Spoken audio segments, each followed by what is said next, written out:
And while y'all got me hot, we gonna talk about all the other stuff that I don't really like hearing. And if you a fan of these, I'm telling you, leaving the culture is valuable, right? Let's talk about don't air out our dirty laundry. That's a hot one.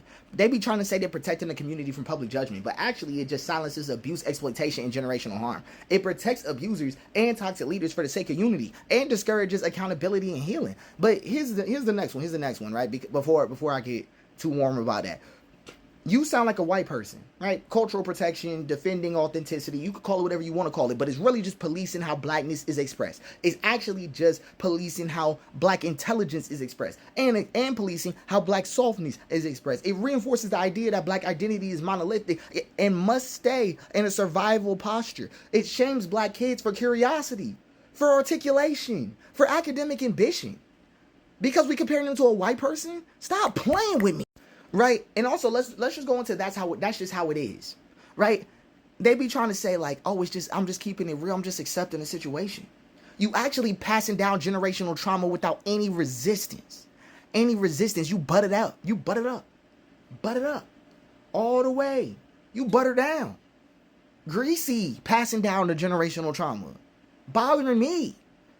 And you stopping conversations around injustice, abuse, and emotional neglect. And you normalizing dysfunction as tradition. We ain't never felt that way as a culture. And also, here's another one. You know how black women are, and you know how black men do. They be trying to make it's emotional shielding. And this whole video is about emotional shielding. And this one is about humor and relatability, but it really reinforces stereotypes that hurt us in real life. It excuses harmful behavior, right? And it creates resentment between black men and women.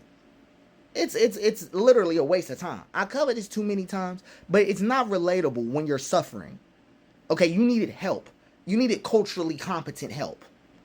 Right? Like, and that was true.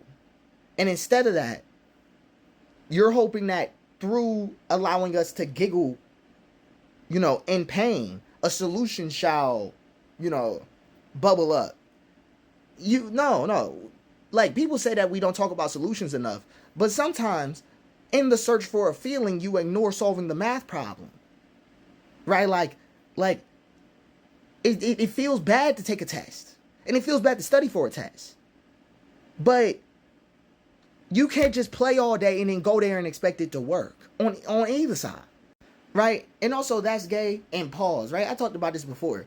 But I gotta look back at it polices black male expression and vulnerability. It reinforces homophobia and gender rigidity, and it makes joy, affection, and softness dangerous. For what? And also, we about to actually get warmer about this. That's a white people problem.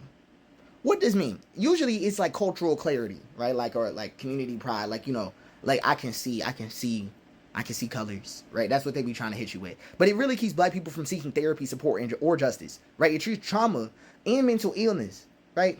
Illness. And mental illness. Or emotional needs as unblack. And it reinforces shame around needing help or expressing pain.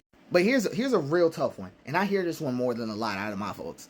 We're too strong for that. We've been through worse. They try to say it like it's pride for resilience. But it really makes rest and softness and grief and mental health feel like weakness. Okay, like it's okay to experience weakness. It's okay. Like we don't need to invalidate the present day struggle because it's hard. Just because it's hard, you didn't have to suffer yourself. Black people are excellent at avoiding suffering. Excellent. I'm telling you, black people so good at avoiding suffering that we over here talking like segregation could come back viably. Now, I'm not going to crash out. Because I said that, almost lost my mind in between the clip. We just going to move on quietly. Okay, and it tells black people that we have to keep suffering to be legitimate. I'm sorry. These people with segregation piss me off. Okay, so, and then you better not bring no broke man home or woman home, right? Shield it as a survival strategy or protection. But actuality, it makes love transactional, and it destroys intimacy and interdependence before it can grow, reinforcing capitalism over connection, right? But also, let's tap into this one. Black people don't do that. Cultural gatekeeping or safety. Let's get into that. But it actually punishes individuality and exploration. It reinforces the idea that black identity has narrow boundaries, right? But who gave us narrow boundaries? Who? Because black identity ain't never felt thin. Ain't never felt thin. I never speak like that. right? And it disconnects us from things like swimming, travel, therapy, alternative music, rest, nature, right? Like by saying black people don't do that, right? Like you're actually restricting black people's freedom through your social policing, right? And then let's just go into this one. He's a man, let him be. She's just bitter, right? It's shielded as mind your business or let people leave. But it's actually just excuses. It actually excuses, right? Cycles of emotional abandonment or relational harm. This is a hard one for me. I had to close my eyes. I was flashbacking. Right? It frames accountability as nagging or emasculation, and it protects patriarchy inside the community. Right? It's a hard one. But here's the thing, right? These phrases ain't start with us. I don't feel like none of that. And I know it's none of that. Right? It's survival under white supremacy.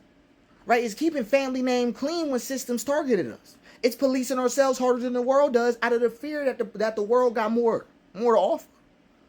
Right? And generational trauma being passed off as normality. We internalize pain and repackage it as tradition. Our pain is not our tradition. We normalize silence and called it strength. But our silence has never been that.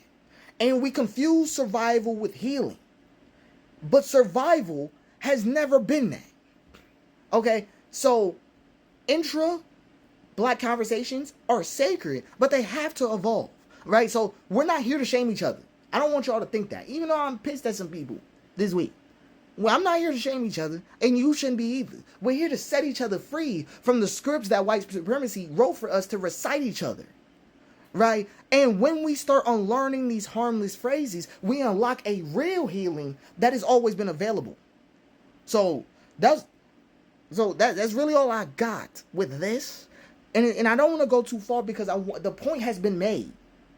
We have been reading their papers, like their books, learning from their education. But some of the other things that we learn from all of this is how to talk like somebody who doesn't care about a black person. And that's one thing I hope changes.